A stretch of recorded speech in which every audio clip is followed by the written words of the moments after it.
19th July Friday பார்த்தீங்கன்னா நிறைய விஷயங்கள் கேள்விப்பட்டிருப்பீங்க. லைக் ஏர்லைன்ஸ் டிலே ஆகிடுச்சு, ஹாஸ்பிட்டல் சைடில் நிறைய ஒர்க்கெல்லாம் டிலே ஆகிடுச்சு, நிறைய இண்டஸ்ட்ரியில் வேலை எல்லாமே டிலே ஆகிடுச்சு, நிறைய பேர் ஐடி ஆஃபீஸில் வேலை பார்க்குறவங்களாம் என்னோடய லேப்டாப் ஒர்க் ஆகலை, இந்த மாதிரி சொல்லிக்கிட்டே போகலாம். நிறைய விஷயங்கள் இதெல்லாமே வந்து விண்டோஸ் பிசி லேப்டாப் டிபெண்ட் பண்ணுற ஒர்க் எல்லாமே அஃபெக்ட் ஆகிருக்கு, குளோபலாக அஃபெக்ட் ஆகிருக்கு, நிறைய பிஸ்னஸ் அஃபெக்ட் ஆகிருக்கு அப்படின்னு கேள்விப்பட்டிருப்பீங்க.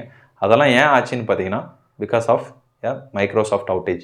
நீங்கள் ஒரு விண்டோஸ் பிசி வச்சுருந்தீங்கன்னா உங்களுக்கு யூஸ் பண்ணும்போது திடீர்னு ஒரு ப்ளூ ஸ்க்ரீன் வந்திருக்கும். அதனால் உங்களால் லைக் அந்த பிசியை யூஸ் பண்ண முடியாமல் சுச்சுவேஷன் வந்திருக்கலாம். ஸோ இதெல்லாம் ஏன் நடந்துச்சு, வாட் காஸ்ட் திஸ், எல்லாமே because of Microsoft outage. So அதை பற்றி தான் டீட்டெயிலாக பார்க்க போகிறோம். What is that Microsoft outage?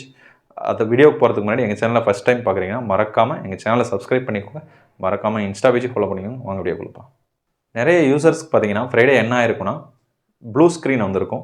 அதை வந்து டெக்னிக்கல் டேர்மில் என்னன்னு சொல்லுவாங்கன்னா பிஎஸ்ஓடி, ப்ளூ ஸ்க்ரீன் ஆஃப் டெத்துன்னு சொல்லுவாங்க. இது ஏன் வரும்னு பார்த்தீங்கன்னா உங்கள் விண்டோஸ் பிசிலேயோ உங்கள் கம்ப்யூட்டர்லேயோ சிவியர் எரர் இருந்தால் இது வரும். இது வரும்போது என்ன ஆகும்னு பார்த்தீங்கன்னா நீங்கள் ஒர்க் பண்ணிகிட்டு இருக்கிற டேட்டா எல்லாமே லாஸ் ஆகிடும். உங்கள் சிஸ்டம் திரும்பியும் ரீபூட் ஆகும்போதும் ப்ளூ ஸ்க்ரீனே வரும். ஸோ உங்களுக்கு வந்து அந்த இஷ்யூ ரிசால்வ் ஆகாது. இது ஏன் வந்துச்சு அப்படின்னு பார்த்தீங்கன்னா லைக் நீங்கள் விண்டோஸ் பிசி யூஸ் பண்ணிகிட்டு இருந்தால் மைக்ரோசாஃப்ட் விண்டோஸ் யூஸ் பண்ணிகிட்டு இருந்தீங்கன்னா அவங்க வந்து ஒரு சாஃப்ட்வேர் யூஸ் பண்ணுறாங்க. அது வந்து க்ரௌட் ஸ்ட்ரைக் வெண்டரோடது ஃபால்கான் சென்சார் சாஃப்ட்வேர்னு சொல்கிறாங்க. இந்த ஃபால்கான் சென்சார் சாஃப்ட்வேர் எதுக்கு யூஸ் ஆகுதுன்னு பார்த்தீங்கன்னா உங்கள் சிஸ்டத்தை ப்ரொடெக்ட் பண்ணுறதுக்கு. Like it's a kind of ஆன்டிவைரஸ்ன்னு கூட சொல்லலாம். ஏன்னா வெளியேந்து யாருமே நம்ம சிஸ்டத்தை அட்டாக் பண்ணாமல் பார்த்துக்கும். இட்ஸ் எ ப்ரொடெக்டிவ் சாஃப்ட்வேர், அதாவது ஆன்டிவைரஸ்ன்னு கூட நீங்கள் சிம்பிள் டேர்ம்ஸில் சொல்லலாம். ஸோ அதில் பார்த்தீங்கன்னா ஒரு பக் இருந்துச்சுன்னு சொல்கிறாங்க. ஸோ நீங்கள் லேட்டஸ்ட்டாக உங்கள் சிஸ்டம் அப்டேட் பண்ணியிருந்தீங்கன்னா நீங்கள் இந்த இஷ்யூவை ஃபேஸ் பண்ணியிருப்பீங்க. ஸோ நீங்கள் ஃப்ரைடே லாகின் பண்ணும்போது நிறைய நியூஸில் கேள்விப்பட்டிருப்பீங்க மைக்ரோசாஃப்ட் அவுட்டேஜ்.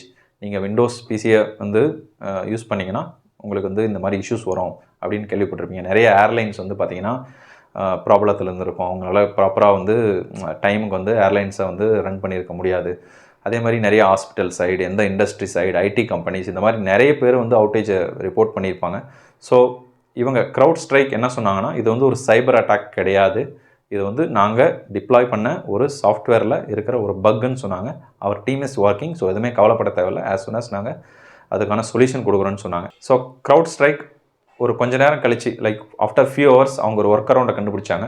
அதாவது விண்டோஸ் நீங்கள் யூஸ் பண்ணிட்டு இருந்தீங்கன்னா அதை சேஃப் மோடில் பூட் பண்ணிவிட்டு சி டைரக்டரியில் போயிட்டு அந்த க்ரௌட் ஸ்ட்ரைக் டைரக்டரிக்குள்ளார ஒரு ஃபைலை டெலீட் பண்ணிங்கன்னா இந்த இஷ்யூ ரிசால்வ் ஆகுன்னு சொன்னாங்க. So most of the users வந்து அதை ஃபாலோ பண்ணி அந்த இஷ்யூவை ரிசால்வ் பண்ணிக்கிட்டாங்க. பட் அது பர்மனன்ட் சொல்யூஷன் கிடையாது. அவங்க பர்மனன்ட் சொல்யூஷனுக்காக ஒர்க் பண்ணிகிட்டு இருக்காங்க. ஸோ நான் இந்த ஒர்க் அரவுண்ட், அதாவது டெம்பரரி சொல்யூஷன் சொல்லும்போது உங்களுக்கு ஈஸியாக தெரியலாம். பட் அது ஒரு இண்டிவிஜுவல் யூசர் அவங்களோட லேப்டாப்னா ஈஸி. நிறைய ஆர்கனைசேஷன் வந்து இந்த மைக்ரோசாஃப்ட் விண்டோஸ் சாஃப்ட்வேரை ப்ராடராக யூஸ் பண்ணுவாங்க. அவங்களோட சர்வரில் கனெக்ட் பண்ணியிருப்பாங்க. சில அதெல்லாம் ஆட்டோமேட்டிக்காக ஒர்க் ஆகிற மாதிரிலாம் செட்டப் பண்ணியிருப்பாங்க. நிறைய அப்ளிகேஷன்ஸ் அதில் ரன் ஆகும். நிறைய எண்ட் யூசர்ஸ் அதை யூஸ் பண்ணிகிட்டு இருப்பாங்க. ஸோ எல்லாருக்குமே இதை வந்து சொல்லி புரிய வைக்கணும், ஃபிக்ஸ் பண்ணணும். சிலதுக்கெல்லாம் பார்த்தீங்கன்னா நார்மல் யூசர்ஸ்க்கு அக்சஸ் இருக்காது. கம்பெனிலலாம் பார்த்தீங்கன்னா ஒன்லி அட்மினிஸ்ட்ரேட்டருக்கு மட்டும் தான் அக்சஸ் இருக்கும். ஸோ எல்லாருக்கும் அக்சஸ் கொடுத்துடவும் முடியாது. ஏன்னா அவங்களுக்கு அந்த அக்சஸ் கொடுத்தாங்கன்னா அவங்க அந்த டயத்தில் வேறு ஏதாவது பண்ணுறதுக்கான சான்சஸ் இருக்குது. ஸோ இதனால் ஹியூஜ் அவுட்டேஜ், ஏர்லைன்ஸாக இருக்கட்டும், ஹாஸ்பிட்டல் சைடில் இருக்கட்டும், இண்டஸ்ட்ரியல் சைடாக இருக்கட்டும், ஐடி செக்டராக இருக்கட்டும், பெரிய அவுட்டேஜ் வந்தது. நிறைய வந்து பிரிட்ஜ் கால்ஸ் எல்லாம் ஓப்பன் பண்ணி நிறைய டீம்ஸ் அதில் ஒர்க் பண்ணிகிட்டு இருந்தாங்க இதை ரிசால்வ் பண்ணுறதுக்கு.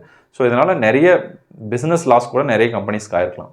ஸோ உங்களுக்கு இப்போ கிளியராக புரிஞ்சிருக்கும் ஏன் மைக்ரோசாஃப்ட் அவுட்டேஜ் வந்தது, எப்படி வந்ததுன்றது கிளியராக தெரிஞ்சிருக்கும். ஸோ இதனால தான் வந்து க்ரௌட் ஸ்ட்ரைக் அப்படின்ற வெண்டரோட ஃபால்கான் சென்சார் சாஃப்ட்வேர்னால தான் மைக்ரோசாஃப்ட் அவுட்டேஜ் வந்துச்சு. இதனால தான் வந்து நிறைய இஷ்யூ அன்றைக்கி ஃப்ரைடே பார்த்திங்கன்னா ஆச்சு. ஸோ இந்த மாதிரி விஷயங்கள் நடந்தால் தான் நம்மளுக்கு வந்து ஒரு டெக்னாலஜியோட இம்பார்ட்டன்ஸ் தெரிய வருது. லைக் வந்து ஒரு சாஃப்ட்வேர், அதாவது மைக்ரோசாஃப்ட் விண்டோஸில் யூஸ் பண்ணுற ஒரு சின்ன சாஃப்ட்வேர் எவ்வளோ பெரிய அவுட்டேஜ் குளோபலாக க்ரியேட் பண்ணிச்சு பார்த்தீங்களா. So this is the power of technology.